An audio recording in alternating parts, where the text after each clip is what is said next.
Dr. Randy Grill, nursing home dentist. This video is for dentists only. No, I'm not here to teach you.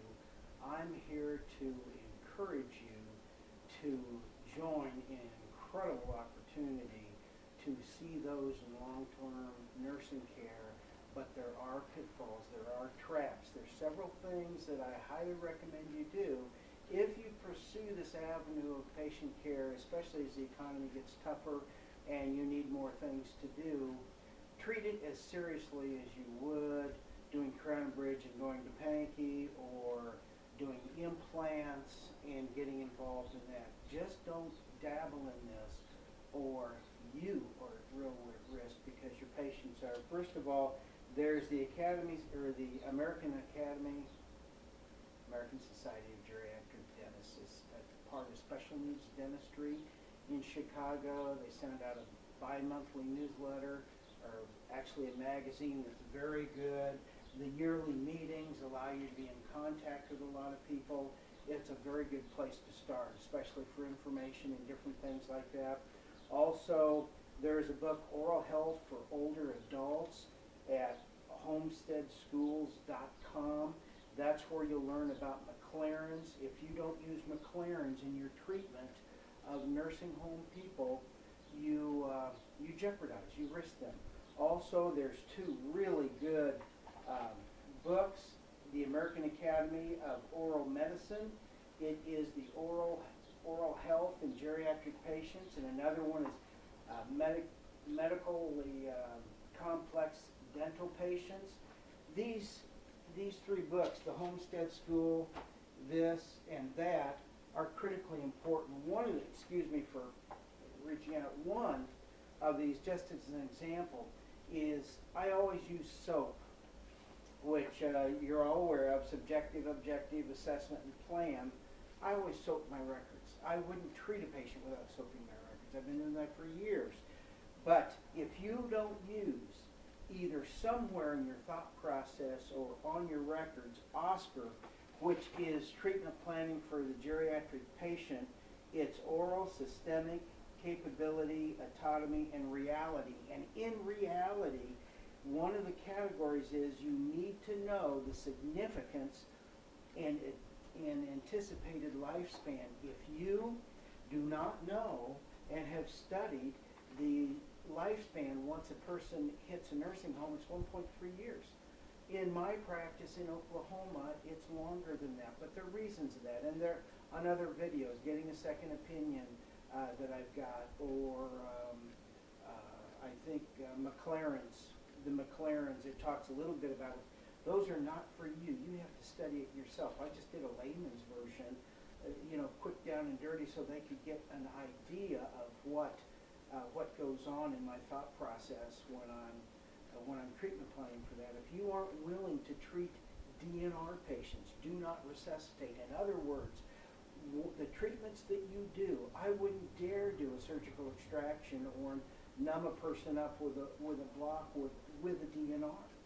Why would you do that? You don't have the ability to resuscitate them.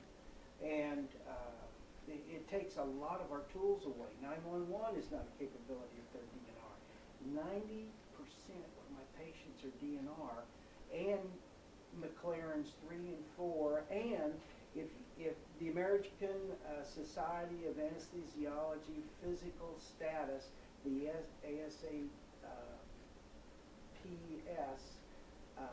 status, most of my patients are PS3 or 4. Rarely do I have a 1 or 2. So if you don't know those categories so that you can assess the patient and explain your assessment if things go sour, you're in trouble. So another thing that when a nursing patient comes to the dental office, a social services person, or maybe a med aide, hopefully a nurse, or hopefully the DON, copied the sheets they thought you need. Well, what they don't copy is, are they DNR, their weight and their weight chart and their weight history, which if a person gets down, under 120 pounds, 100 pounds, I have patients that are 85 pounds.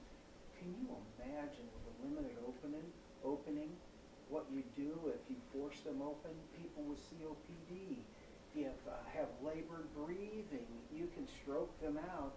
Just you put a rubber dam in their mouth and you're in real trouble. So they're just different things you need to know. Treat it like you would if you were going to do implants. Enjoy it. Know little facts like, at the time of appointment, I get upwards of 20% refusals. They have bad days. They have moods. They can say no. They've been taught and trained by the state regulators that they have a right to refuse dental treatment. Just because the POA wants you to work on them doesn't mean that, okay, they cancel one appointment, you think, okay, I'll make up for it today, I have a little extra time, you can stress them out.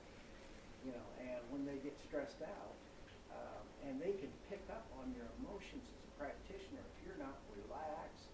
I take a book with me, so when I get cancellations, I just